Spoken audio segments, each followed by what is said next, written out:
Hello little darlings, and welcome to my couch. This is my pet dragon Charlie, and today I'm gonna do, as I promised, I'm gonna do a book review.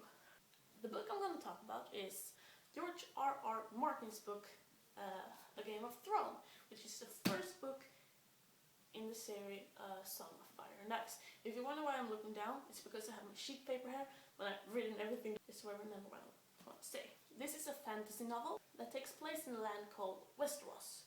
The most part of the book takes place in Westeros, but a few parts is in the next continent, but it's across the narrow seas. And I think the other continent is called Essos or Essos. I don't really know about the. I don't really know how to say the word, because yeah, my first language isn't English, so yeah, just go with it. Most of Westeros is controlled by one king, and the country that he rules over is called the Seven Kingdom.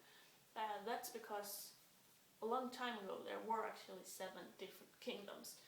The book is about the Iron Throne and the ruler of Westeros. And 17 years ago there was a war. In the war, Robert Baratheon and Eddard Stark decided to rebel against the Mad King Aerys II. They actually managed to do that, and Robert Baratheon became king. The story now takes place 17 years later, and the problem is that Robert Baratheon dies, and people don't really agree about who is the rightful heir to the throne. So yeah, there are some disagreements, and there you have like the plot. So let's get over to the characters. I'm not going to talk about every character in this book because there's a lot of big important characters. The characters from whose perspective you get to read from is the ones I'm going to talk about. So let's begin with the Stark family, because most of the perspectives is from some of the family members in the Stark family. First of all, we have Eddard Stark. He's Lord of Winterfell. He has 5 children and 1 wife. And in the book he has to leave Winterfell and go to King's Landing to help Robert Baratheon. So that's what he does. Next up we have his wife Catelyn. Cat. Yeah, she's called Cat, so let's call her that, because that's easier to say.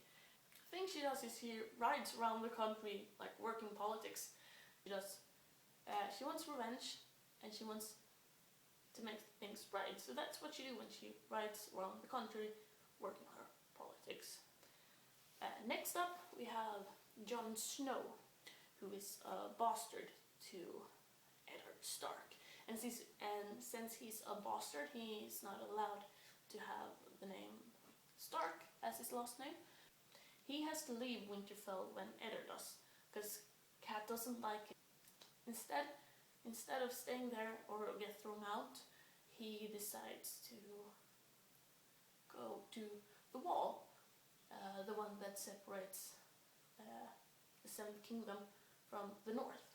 Next up we have Sansa, who is the oldest one of the girls, and when Eddard has to go to King's Landing, she gets to come with him. And later on she also gets engaged with the king's son, Joffrey. We also have Ira, who's the youngest of the 2 girls, and she's kind of a tomboy. And she also has to go with the father to King's Landing. Last in the Stark family we have Bran. So he stays in Winterfell this entire story. But there are a few more characters that we get to read from, whose perspective we get to read from.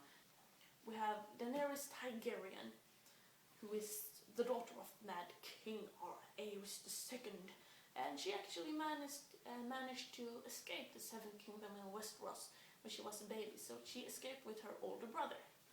Later on in the book, Daenerys wants to be the ruler of the Seven Kingdom. Last up, we have Tywone Lannister, the Imp. He's a dwarf. Well, not a real dwarf, but it's really short, which is really unusual in this time and place. He's an intelligent man, and he's brother to the Queen. And the Queen also has a twin brother. Let's head over to talk about the book itself. It's written in a way that's very descriptive. And sometimes I find it a bit too descriptive. Like there's this tournament when you get to read about all the fights and all the characters, and I think that's a bit too descriptive because I don't care about this man who suddenly died, and we haven't read anything about him before this fight, and we won't read anything about him afterwards either because he just died. So yeah, I don't like that part. But otherwise the book is really good, and I like the descriptive writing because it gets a good picture about how things look and smell and what the characters does, and it's really nice. And I also like the part that you get to read from different characters' perspective. And since this is a fantasy that takes place in a kind of medieval setting, some parts of the dialogue sounds a bit like Old English, which I also like. That gives it a good feeling. I like the book. If you like old school fantasies, you should read it. It's a bit thick. My copy is on 800 pages. This size, but it's pocket. If you buy a bigger book, the text will also be bigger.